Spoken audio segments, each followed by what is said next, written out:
see, where do I begin?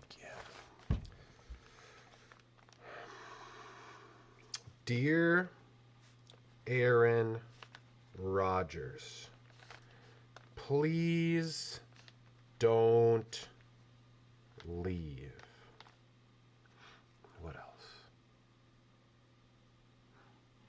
I don't know. Anyway, okay, I'm not actually writing a letter to Aaron Rodgers, but I know the big talk around Wisconsin and even beyond that, last night and today, is that apparently Aaron is not happy here and doesn't want to return and whatnot. And I gotta tell you, not that long ago, I'd be really upset about that and concerned and whatnot. I'm not that concerned anymore. I still love football. I love my green and gold, but yeah, I realize that I've wasted a lot of time and energy being worked up about football, and so I'm kind of letting that go a little bit. I'm still gonna be saying "Go Pack, go" come fall, but whether Aaron's there or not, whatever, it's all good.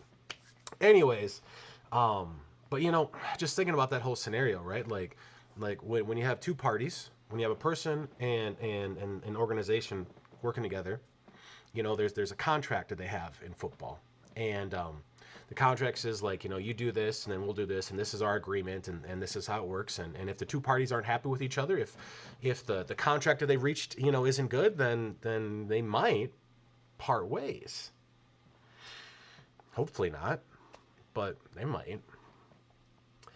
Which is why I'm thankful that God doesn't interact with us in a contract fashion. God doesn't say to us, if you do this, then I'm going to love you. God doesn't say, if you do this, then I'm going to be there for you.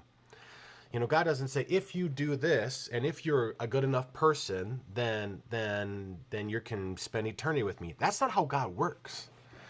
God doesn't work based on a contract with us. God works based on a covenant that he's made with us, based on his promises.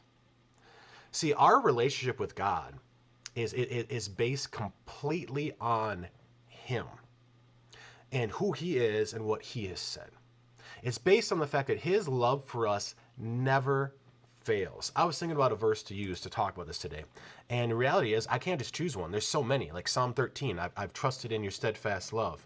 You go down, and Psalms do talk about this a lot. I mean, like Psalm 177 talks about a steadfast love. Psalm 90, your steadfast love.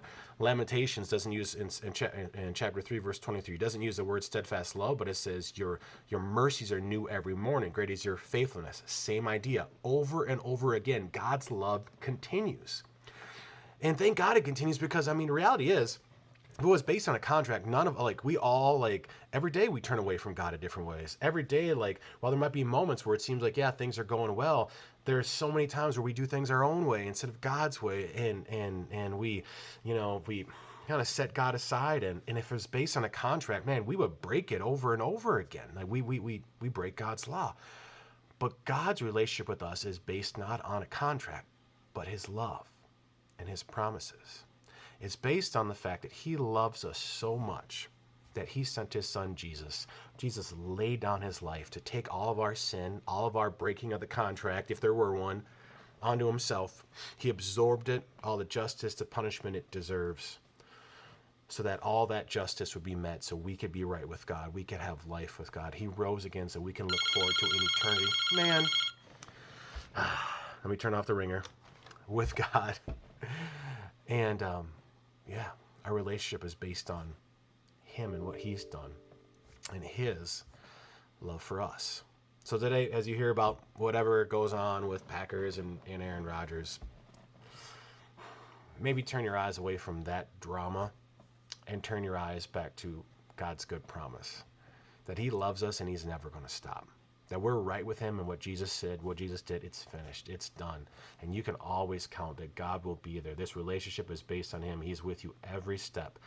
And someday you're going to live forever with him. That's set, that's done. That relationship isn't breaking up. That God is not turning away. His steadfast love endures forever.